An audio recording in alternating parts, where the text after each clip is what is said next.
welcome. You're watching Head to Head. I'm Kateryna Odarchenko with UATV. Israeli Prime Minister Benjamin Netanyahu became the first foreign leader to visit Ukraine since Volodymyr Zelensky was elected president in April. Netanyahu and the Ukrainian president signed bilateral agreements on Monday, including an agreement for visa-free travel between the two countries. To talk more about the outcomes of the visit, we're joined today in the studio with Kateryna Odarchenko, a political observer. Hello, and thank you for being with us. Hello. Let's talk about the visit right away. This is Netanyahu's first visit to Ukraine and the first visit of an Israeli head of state in over 20 years. Why now? I think it's very important because now we have trading for $1 billion, so it's quite good rate, and it's very important that Ukraine have more exports than imports from Israel. So it's good in economy way, and that's why more of these documents, more of these agreements, it's about also deeply working in trading and also in intellectual property, in trading in IT sphere, in agri-sphere, and so on and so forth. And also I think that Ukrainian-Israel cooperation is very important because we have the biggest Jew community in Ukraine in all Europe.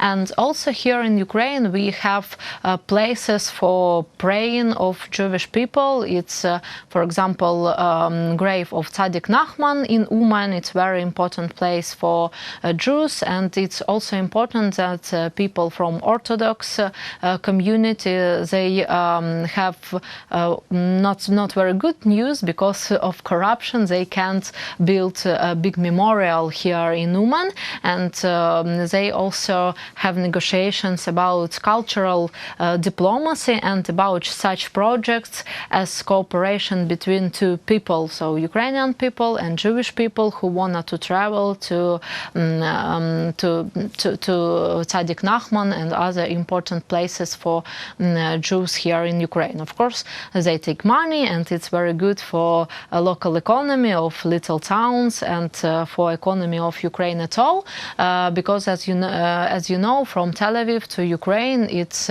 I think 3 or 4 planes per day, so it's quite big number of people who work with Israel and who also have relations, for example, with relatives in Israel.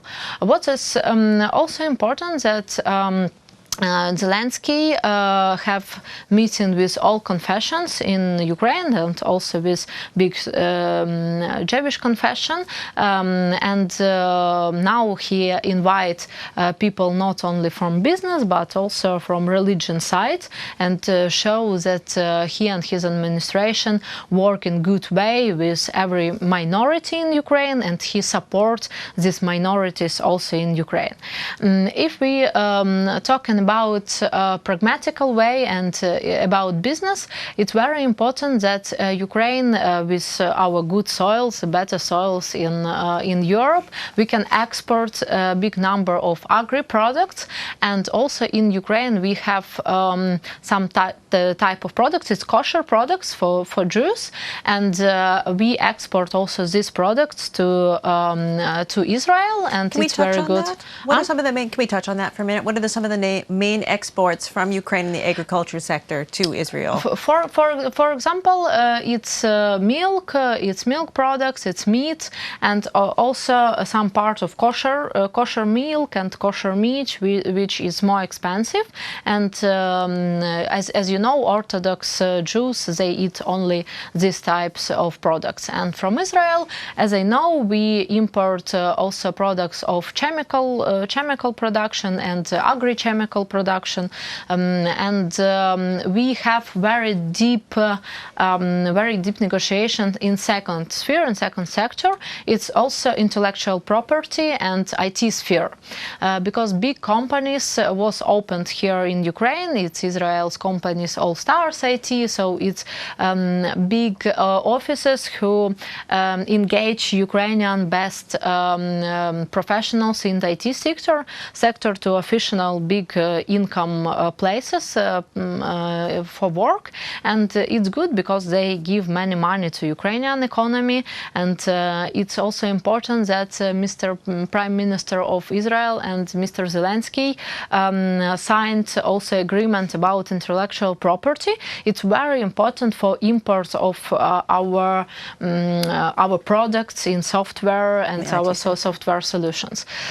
So I think that this visit it's very important also as driver for next cooperation between, for example, Ukrainian Chamber of Commerce and International Chamber of Commerce. Before our broadcast, I have meeting with head of International Jews Chamber of Commerce of Orthodox Jews, and he also give to me plans for work with Ukrainian business and for working between Ukrainian NGOs and American NGO, because they have office in Jerusalem and also in New York main office, and they also said that they will support Ukrainians there in other countries, and they will support also negotiations between Ukrainian business and business of Jews all over the world. I think that it's very, very good markers also that cultural diplomacy work,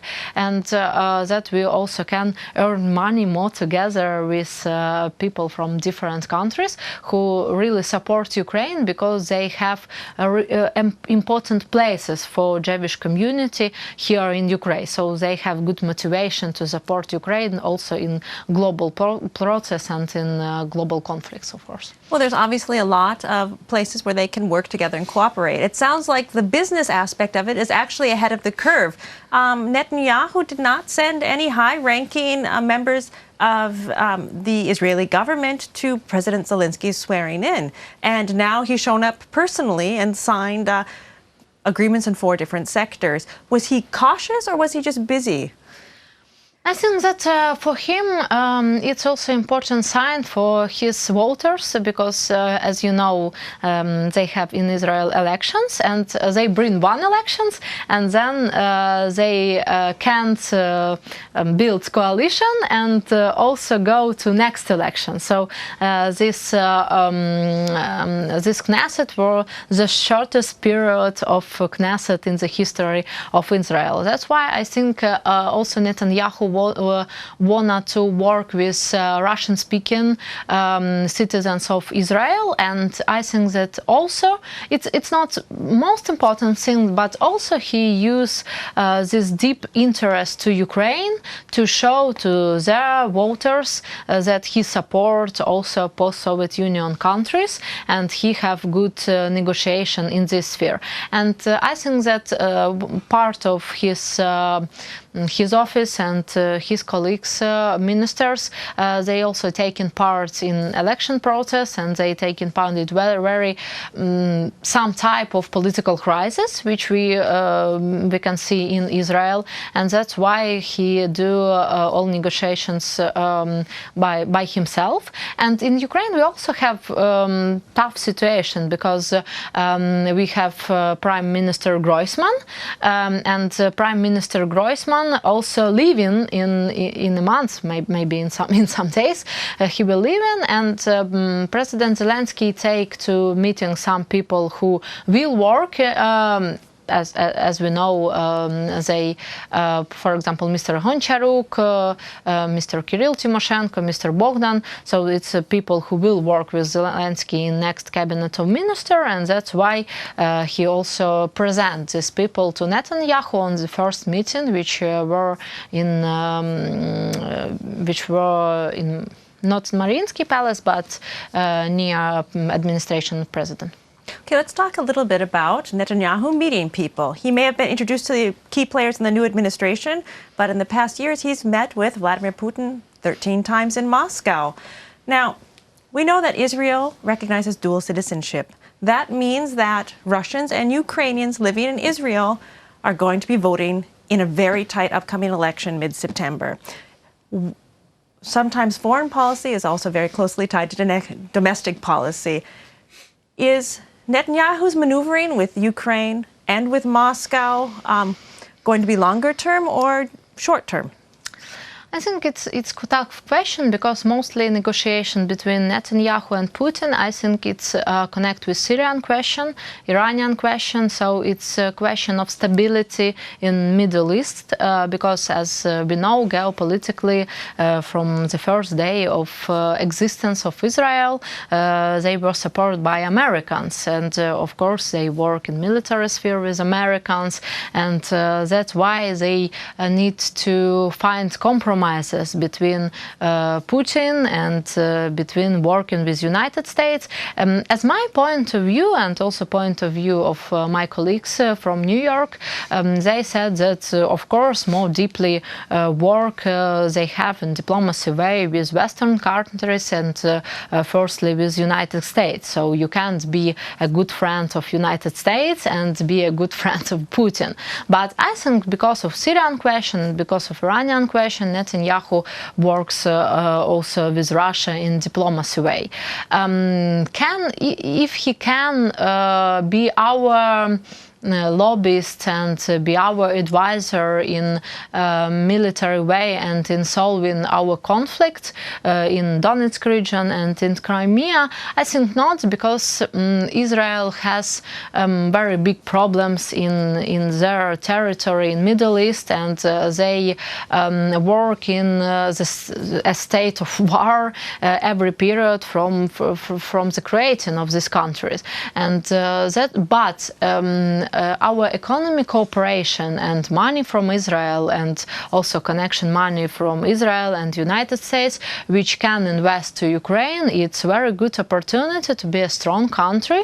And also I believe in efficiency of Budapest memorandum and in agreement of in Budapest format when we say no to our nuclear ambitions, we have some guarantees, but for these agreements we also need to be very strong in economy ways. That's why we must work with strong countries like Americans and like Israel people. Thank you for your insights. That was Kateryna Odarchenko, political observer. Thank you for watching and stay tuned for more with UATV.